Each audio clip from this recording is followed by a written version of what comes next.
Imagine landing at an airport only to find the entire runway swallowed by floodwaters. That's exactly what happened in Submerges, where one of the nation's busiest regional airports was paralyzed as unleashed record-breaking rainfall.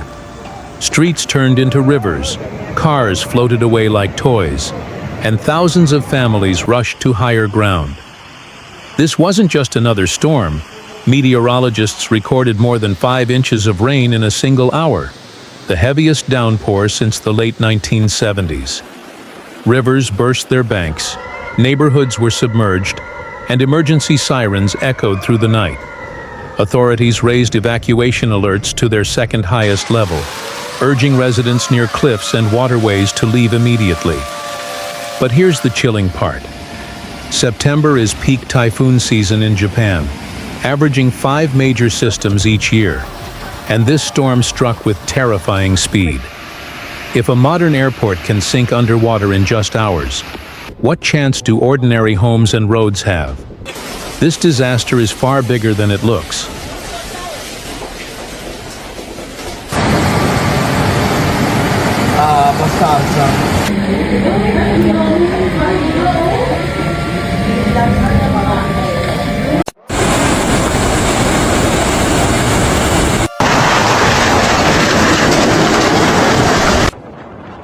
Didn't appear out of nowhere.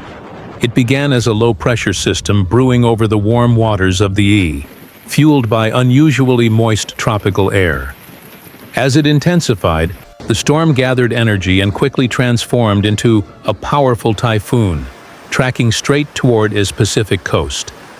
The first landfall came just after 1 p.m. in on the island of.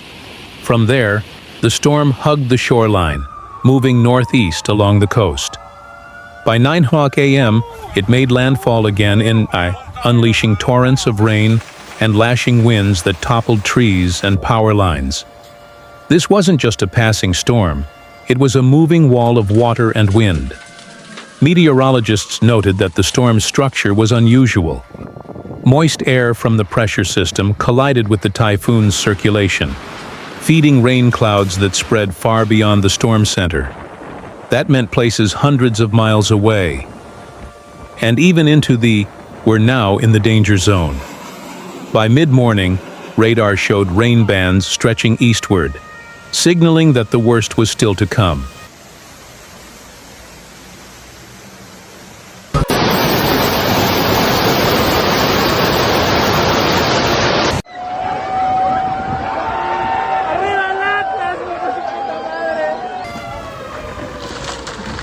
By early afternoon, the storm's fury reached a terrifying peak in rainfall shattered records with more than 5 inches in just 1 hour, the heaviest since 1978. Rivers such as the An spilled over their banks, sending walls of muddy water rushing through towns and swallowing entire streets. Evacuation sirens screamed as families fled for safety. The scene looked like something out of a disaster movie. Taxiways and runways vanished beneath brown floodwaters. Parked aircraft sat stranded like islands, and access roads disappeared, cutting the facility off from the outside world. Transportation on the ground and in the air was paralyzed.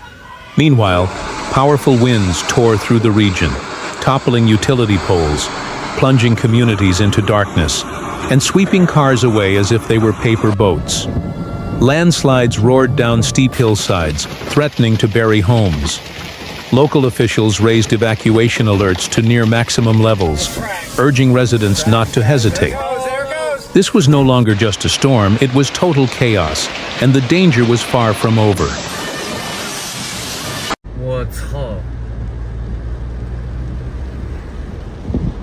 I'm gonna.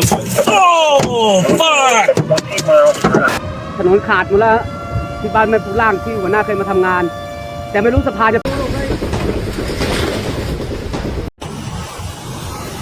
As the typhoon carved its path across central E, the local toll grew heavier by the hour. In E, gauges measured nearly 8.7 inches of rain in just 24 hours. In Shizuoka saw over 7.9 inches, while recorded more than 6.3. Even in the distant Tohoku region, reported nearly 7 inches as the storm stretched its grip across hundreds of miles. Streets turned into torrents, cutting off neighborhoods and trapping families. Rice fields became inland lakes, drowning crops days before harvest. Businesses shuttered, schools became emergency shelters, and highways were swallowed by floodwaters. Parents clutched their children as they climbed into evacuation trucks, while elderly residents relied on neighbors to guide them through rising currents. The relentless sound of rainfall mixed with blaring emergency alerts created an atmosphere of dread.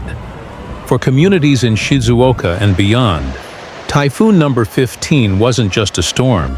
It was a catastrophe, rewriting daily life in hours.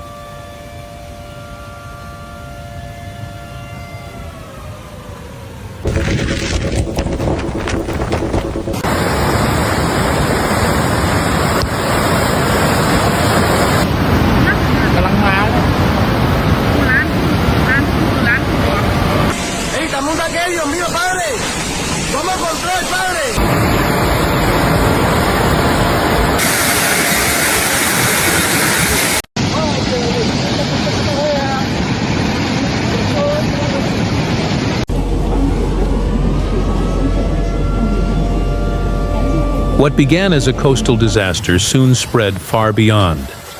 As the typhoon moved northeast, its spiraling rain bands expanded across the and into the home to and.